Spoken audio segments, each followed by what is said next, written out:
Nakakatakot.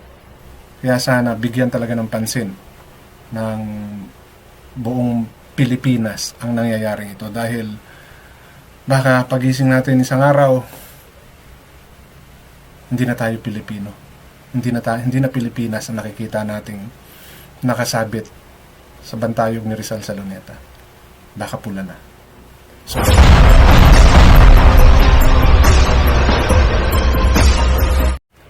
So nag-resume na uli yung investigation dito kay Alice Guo at sa Pogo na kung saan ang involvement niya is lalong lumalalim.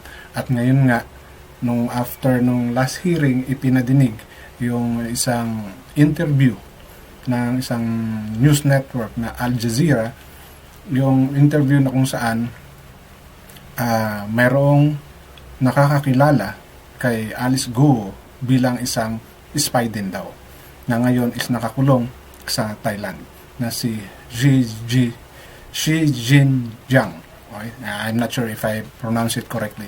But bago po ako magpatuloy, welcome po sa aking channel. Kung bago pa lang po kayo sa aking channel, please don't forget to like, share, and subscribe na rin po and pakihit ng notification bell para maging aware kayo sa aking mga upcoming content.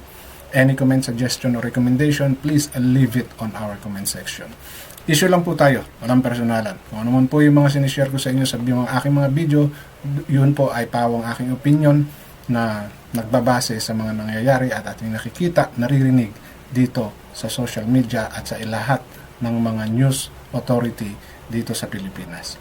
So, balikan nga po natin itong gusto kong i-share na interview doon sa pinagkatiwalaan nung spy na kakilala ni Alice Guo na si Xi Jinjiang.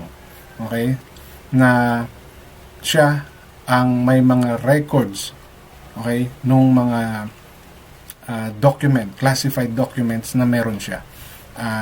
Kung inyo pong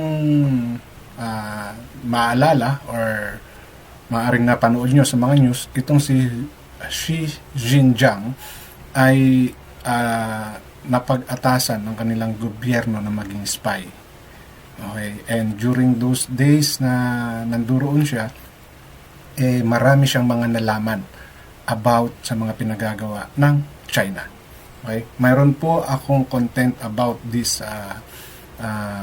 Xi Jinjiang at kung paano niya nakilala si Alice Guo at bakit nakatawag ng pansin sa news agency na Al Jazeera ang Alice Guo na ating iniimbestigahan dito sa Pilipinas. So, once pinilay ko po itong audio na to or video na to, na interview naman doon sa pinagkatiwalaan ni Xi Jinjiang, hindi po muna ako magsasalita para po tuloy-tuloy ninyong mapanood yung interview na to na ang in-interview siya ng isa sa mga agency ng ating pamahalaan. Alright, so let's watch and listen to the video.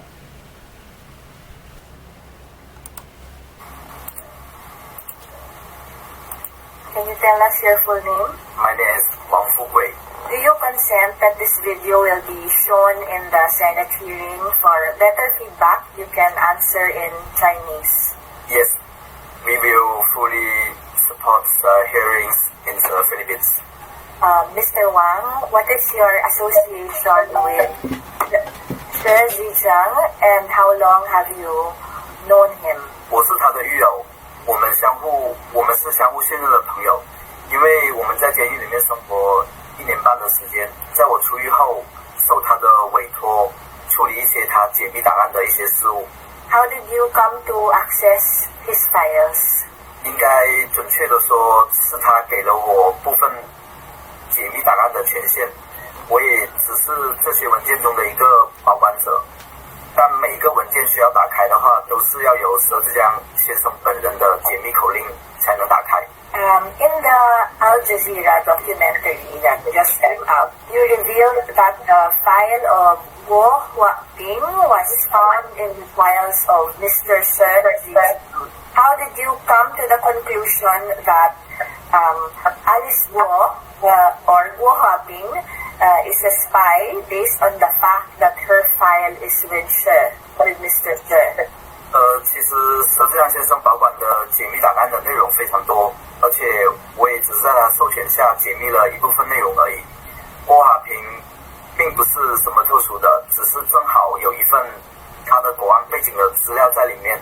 他的情况和佘志亮先生有很多相似的点，我也只能说到这里了，因为我不是佘志亮先生本人。按照我和佘志亮先生的约定，我只能透露这么多了，抱歉。When and how, if you know only that Guo Huaping was recruited to become a spy, would you know the circumstances of her recruitment and why she was specifically recruited?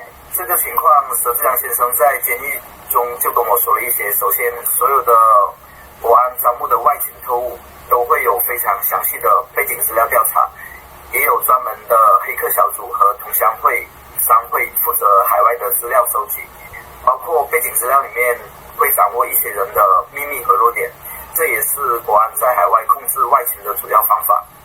比如郭华平的假菲律宾身份，就是这样的秘密和弱点，他只能听从国安的话。佘志亮先生的经历也是有相似的特点。As a spy, what was Guo Huaping's assignment? Do you know what information she passed to the Chinese government and what kind of a spy was she? 这些问题的话，需要直接询问佘志亮先生本人，因为他是最主要的知情人。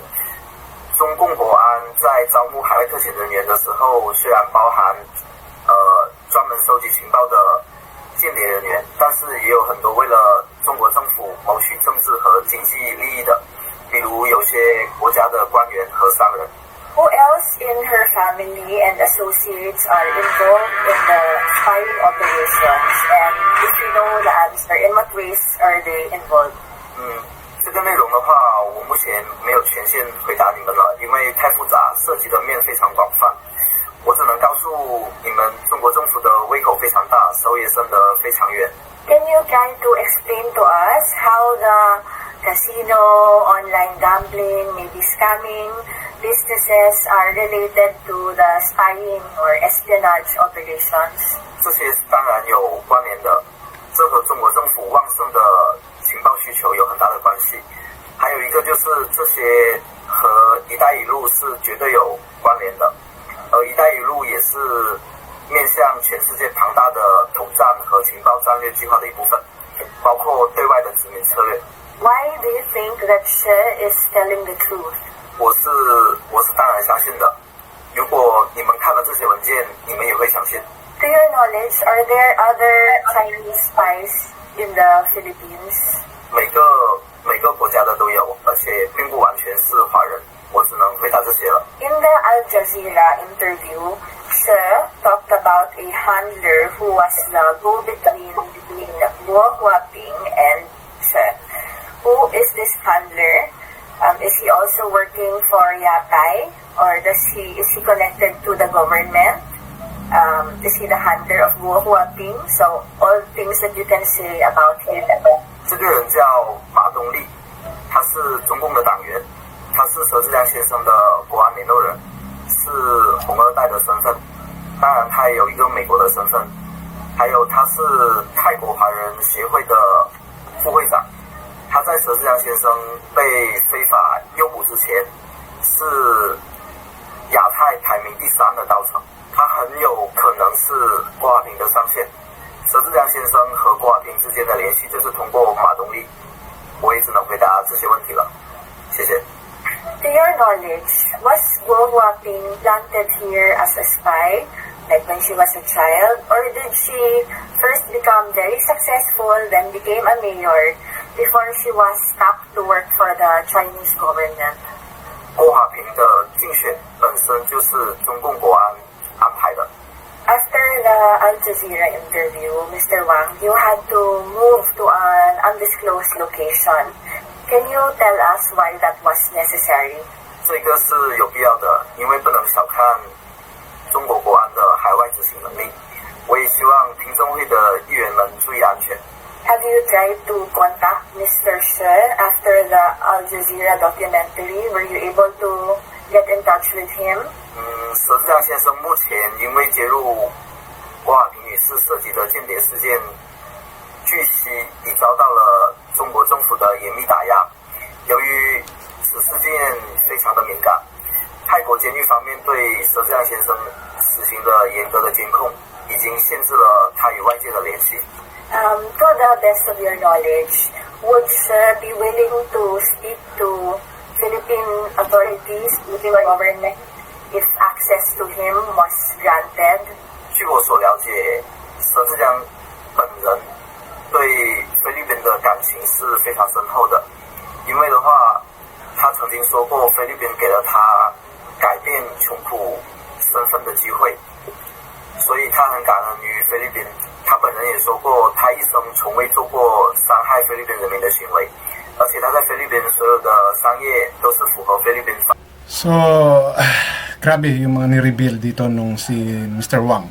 And para mas maintindihan nyo, ipopost ko yung isa kong content about this matter na kung saan doon binigyan ng konting background itong si Wang. Katulad nung sinabi niya, nakulong rin yung si Wang, I think regarding money matters, something like that.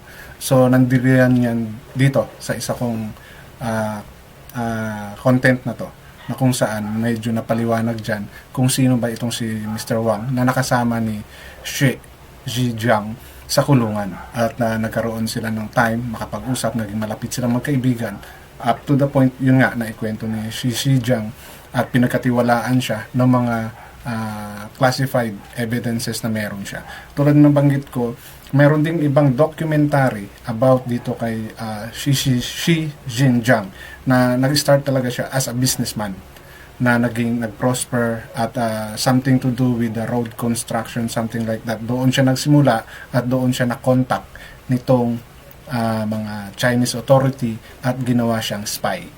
So, may mga ganung documentary pero doon dito sa content ko na to na aking i-share din sa inyo na kung gusto niyo malaman pa yung detalye is panoorin niyo. Mayroon diyang mga konting information, but to go deeper, alam ko mayroon din mga documentary ang Al Jazeera about dito kay Xie Zhijiang na kakilala si Alice Goh.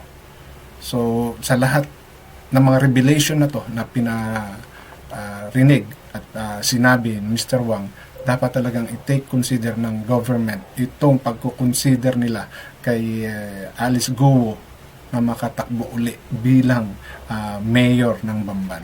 Dahil hindi lang ito basta about gambling, about pogo It's about national security.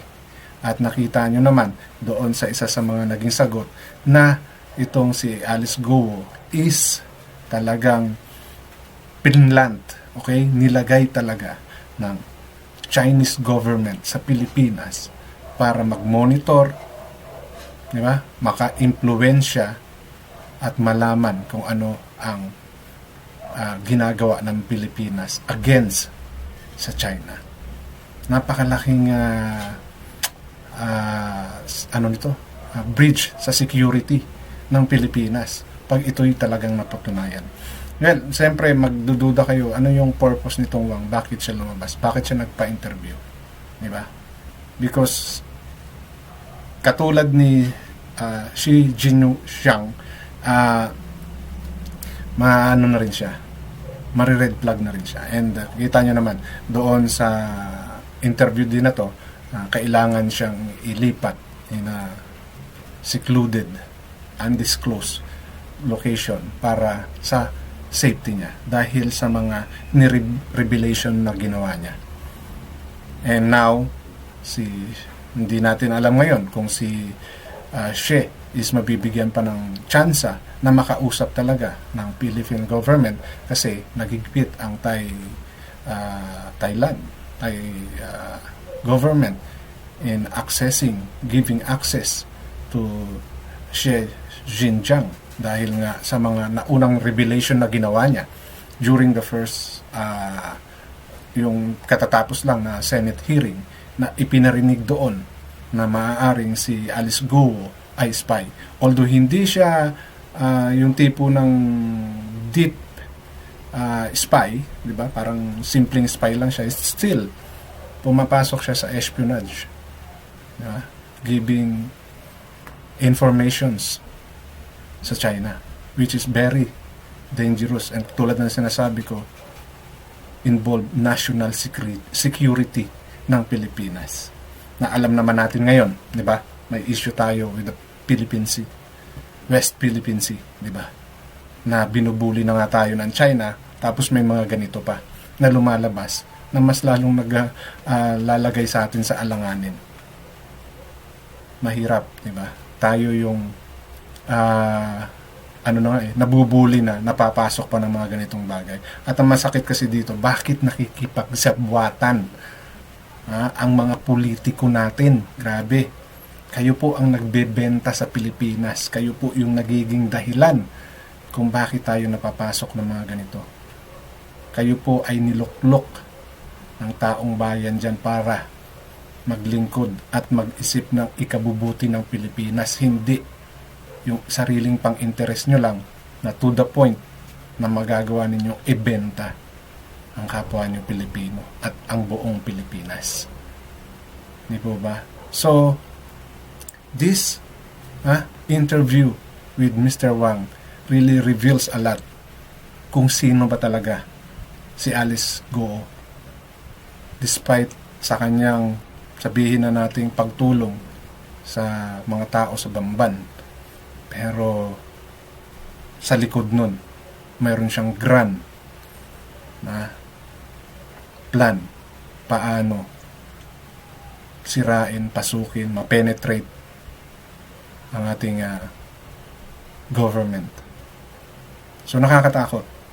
Kaya sana bigyan talaga ng pansin ng buong Pilipinas ang nangyayari ito, dahil baka pagising natin isang araw hindi na tayo Pilipino.